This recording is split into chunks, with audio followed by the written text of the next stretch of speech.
joy is coming in the morning time. Oh, now that my eyes do see, Lord, I know you really, really love me. Ladies and gentlemen, 1996 is considered to be one of the most successful and lucrative years for filmmakers,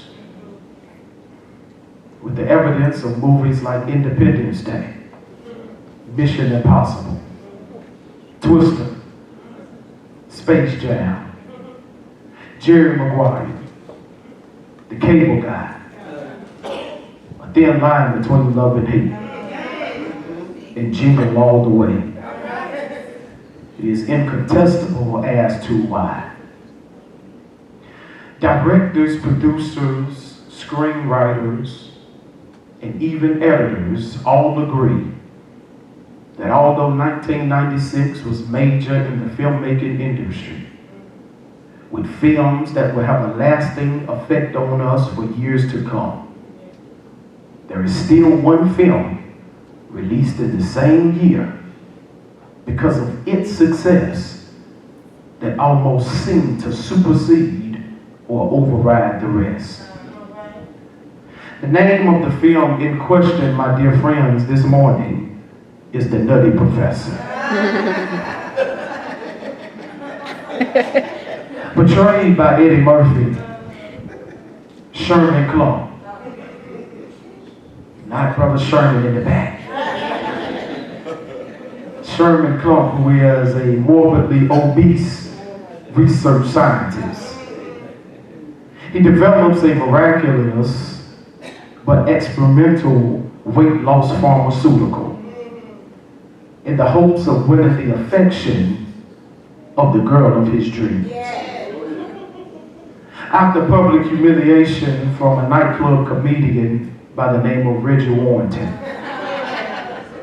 countless nights of having nightmares about him being so big that he destroyed a city, Sherman Klump then decides to test this antidote on himself. And he is now transformed into what is deemed as the perfect body. And he now goes by the name of Buddy Love. The story becomes interesting, my dear friends, because throughout the film, the storyline leads us to believe that people begin having difficulty recognizing the fact that Sherman Klump and Buddy Love are the same person. The only things that are different is the way he thinks, his appearance, and his speech. I've come to tell someone this morning that God has a way of transforming your life to bring forth a recalibration in your thinking, the way people see you, and the way you talk.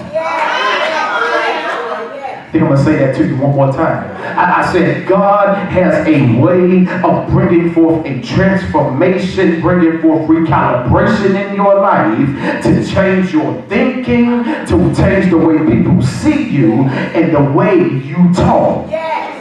My dear friends, this theory is in fact made a reality by what you're going through right now. Because believe it or not, what you're going through is intended to make you think better. It's intended to make you have better choices. What you're going through is intended to inspire people to see you in a different light. What you're going through is intended to change the way you talk. And this, my dear friends, with so much more that I could say about the situation, is the sum total of what our text encompasses this morning. Because in the gospel according to St. John, Jesus was in one of the lowest and worst seasons of his earthly life. In the chapters preceding our focus text this morning, watch this, Jesus has been lied on. He's He's been spit upon. He's been betrayed by people that he helped. People thought that Jesus would never live again. They thought that he would never recover from what they did to him. Watch this. But in John 20, Jesus got up. In spite of everything that happened to him, in spite of people lying on him, in spite of people spitting on him, in spite of his own best friend stabbing him in the back, watch what he did. He got up. And I've come to prophesy and encourage some people this morning and tell you that you are getting ready to get up from one of the lowest seasons of your life. Yeah, I don't know where you are this morning, but people thought that it was over for you. They thought that you would never bounce back from how low you fell. They thought that everything you had stacked up against you, that you would just roll over and quit. But God said you haven't been through everything you've been through to roll over and quit now. You haven't prayed all of the prayer that you prayed to roll over and quit now. You haven't suffered through all of the stuff that you suffered through to roll over and quit now. But God says, I'm going to give you the strength to get back up from what knocked you down. I'm going to let you live through what should have killed you. I'm going to give you the strength to bounce back from everything everybody thought you would never come back from. I need you to high five your neighbor and tell them this ain't a regular service today, but this is a celebration because I'm getting ready to come back from what knocked me down. I'm getting ready to bounce back from depression. I'm getting ready to bounce back from a hurt heart. I'm getting ready to bounce back from Negroes lying on me and Negroes stabbing me in the back. God is going to give you the strength to get back up. Come on, high five your neighbor. Tell him he's going to give me the strength to get back up. And in John chapter 20, Jesus gets up. What I love so much about Jesus' resurrection, Bibleway, watch this, is that his resurrection did not happen in public. See, sometimes we overlook the fact that Jesus got up when nobody was looking. Ain't nobody see Jesus take off the grave clothes. All we know is just he started showing up with everything intact. His face didn't look like nobody punched him. His side didn't have no blood on it. And God said, I'm getting ready to confine the people that thought that you were out for the count. Because the next time you show up, they're not going to understand how you look so good, how you dress so good. The last time we saw them, they were broke, depressed, and angry. But now they showing up like ain't nothing wrong. They got food on the table. They in a good relationship. Everything seems to be going their way. God is going to raise you up in private so that the public can see how good he is. Because the neighbor tell him he's going to give me the strength to bounce back.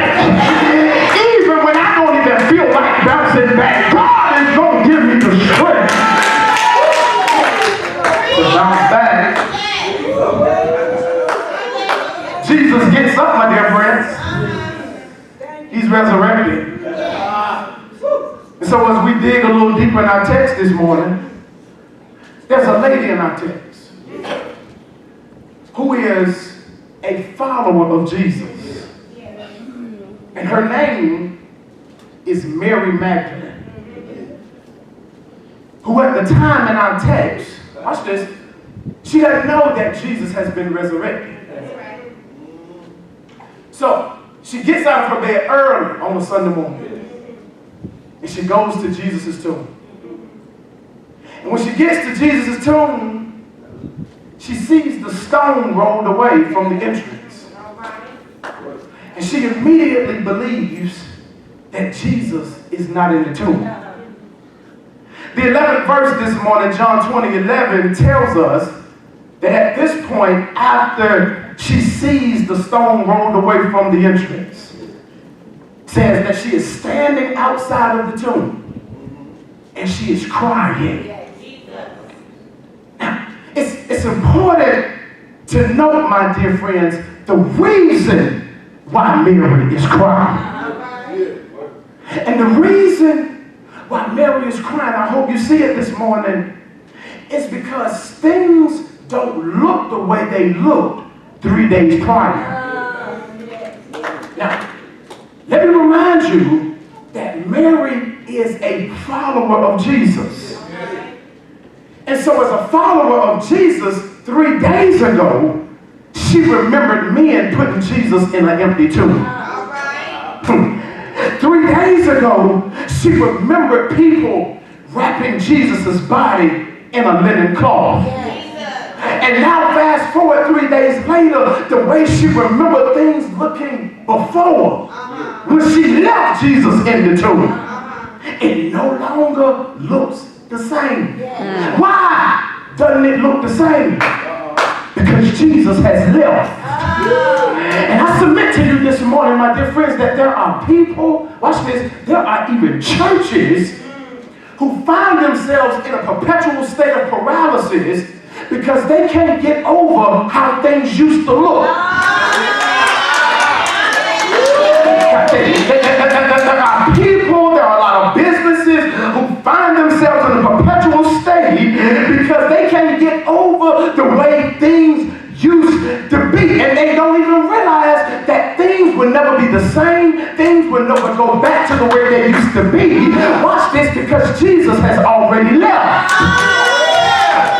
There are churches, I don't know if you believe it, but there are churches that still want to sever and recreate the way they used to be. There are churches who still want to recreate the glory days. And they don't even realize that the glory days ain't coming back because Jesus has already left the building. There are people who want to sever and recreate the glory days of their relationship.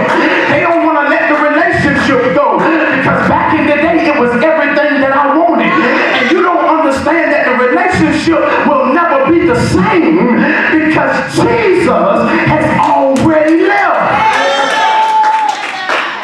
And the sooner that you realize that Jesus has left, that's when you ought to be like Jesus. All right? And say, if Jesus left this situation, I need to be like Jesus and move on myself. Why am I continuing to subject myself to something that Jesus is not in? Why am I going to continue to go to a church that Jesus no longer resides in? Why am I going to continue to be in a relationship that Jesus has removed his hand from? You can save yourself a lot of stress when you learn that Jesus is gone and so am I.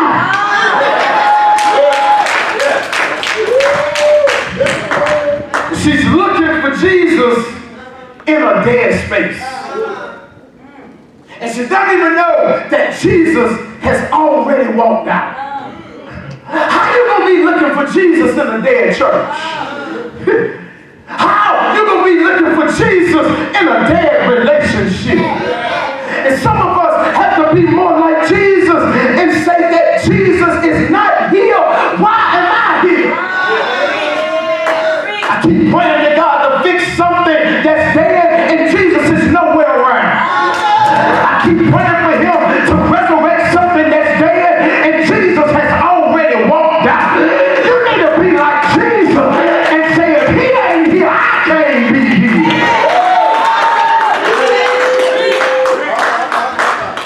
I would say she's standing outside of the tomb because Jesus is not there. And it becomes interesting because Mary, again, is a follower of Christ. She was one of the ones that heard Jesus say that I'm going to die, but I'm going to be resurrected. She was one of the ones that heard Jesus say, I'm going to die, but in 3 days, I'm going to get back up. And the text says that she's standing outside of the tomb crying. crying? Because she didn't expect Jesus to do what he said he was going to do. And her crying validates the fact, watch this, that she never believed that Jesus said that he was going to do what he said he was going to do. I wonder this morning, do you really know how many people expect you to stay in the same place? Do you really know how many people don't believe you when you say that I'm going to my next level, and that next year I'm going to be in a different house, and that next year I'm going to be in a different space, and that next year I'm going to be married, and that next year I'm going to be in... Do you know how many people really don't believe you? She's a follower of Christ.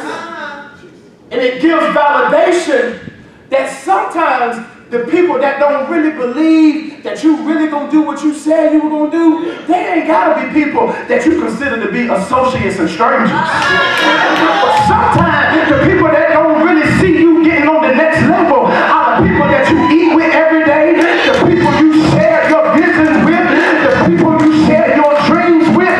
Those are the ones that you gotta look out for.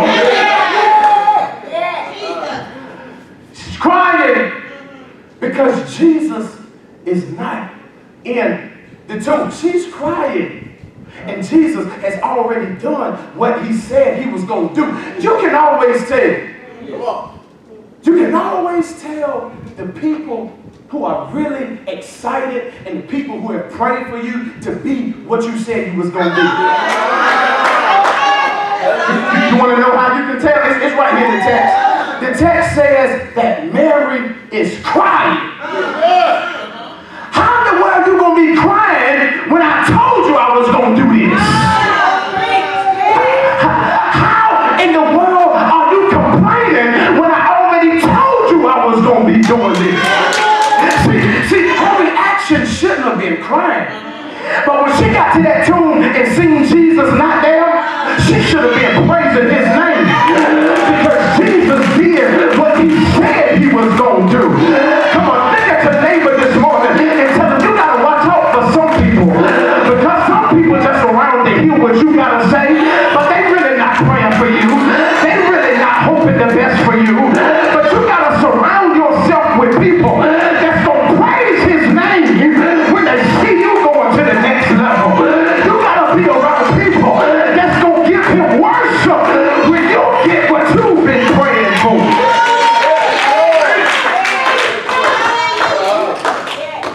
She's crying. She's outside of the tomb crying.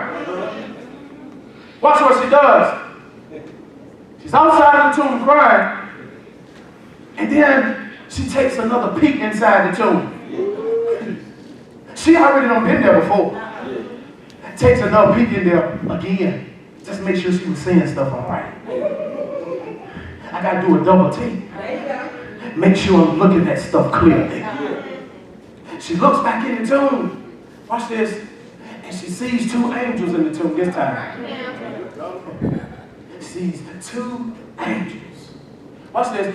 And then they ask her a question. They say, "Lady, why are you out there crying? What's the problem? Why are you crying?"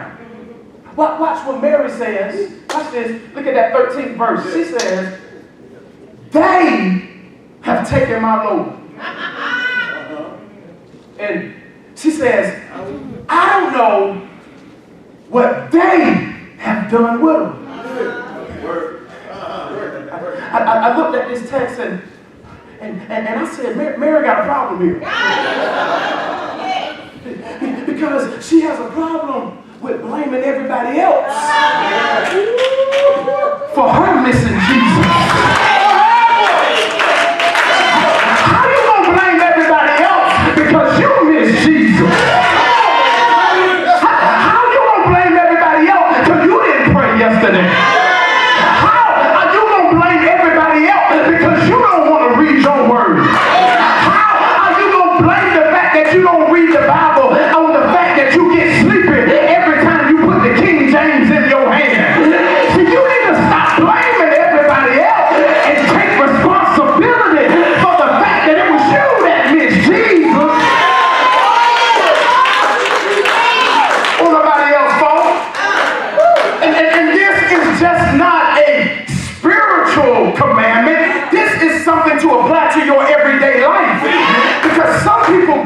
in a situation where they continue to blame mishaps and misfortunes on everybody else. Everything that happened in your life is not a result of the negligence of somebody else. But sometimes the stuff that you in is because you got yourself in it. Sometimes the stuff that you in is because of bad choices and bad decisions that you made. Stop blaming everybody else. You don't believe me? Not one time. Those of you that read your Bible, not one time did Jesus ever blame himself because Judas stabbed him in the back. Not one time did Jesus blame somebody else for Judas stabbing him in the back. He ain't blame nobody because he's the one that chose Judas as the disciple. Some of you mad at people that have done you dirty. Get mad at yourself. Don't get mad at them. They just did what you allowed them to do. They just did.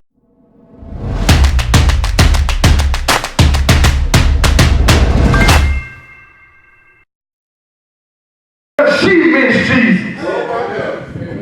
She blamed everybody else because she missed Jesus. My question to Mary is why you ain't get up early? If you would have got up early, you would have saw Jesus walking out the tomb. You got there late. That's why Jesus ain't there. Because you got there late. She blaming everybody else.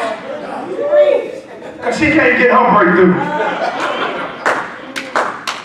She's sitting right in Bibleway Church blaming everybody else because she can't get her breakthrough. I can't get my breakthrough because they hollering too loud. I can't get my breakthrough because the baby cries. Stop blaming everybody else.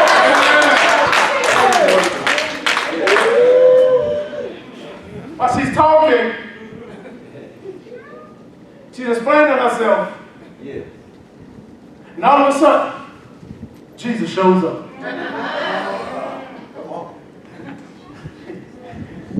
He shows up.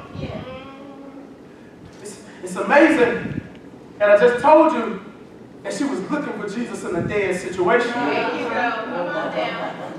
And all of a sudden he shows up. What's amazing to me, Bibleway, is that when he shows up, he does not go back into the tomb. He stays outside of the tomb. Mary is a follower of Jesus. And so as a follower of Jesus, if Jesus had walked back in the tomb, she may have been tempted to walk back into a dead situation. And he stays outside of the tomb. Watch this, as if to say that I don't want you back in something that's dead, but I got something better for you out here. I wish I had somebody in this church that know that I will no longer get back into what is dead. I will no longer walk back into what God is not carrying me into, but I'm going to stay right here until he reveals what he wants me to do. He doesn't go back in the tomb, Sister Mary. Because he said, I don't want her to follow me in there. See, this is the reality. Jesus can handle what you can't handle. And so he can handle a bad situation. You can't. That's why he's not letting you go back. Because he knows that you can't handle it.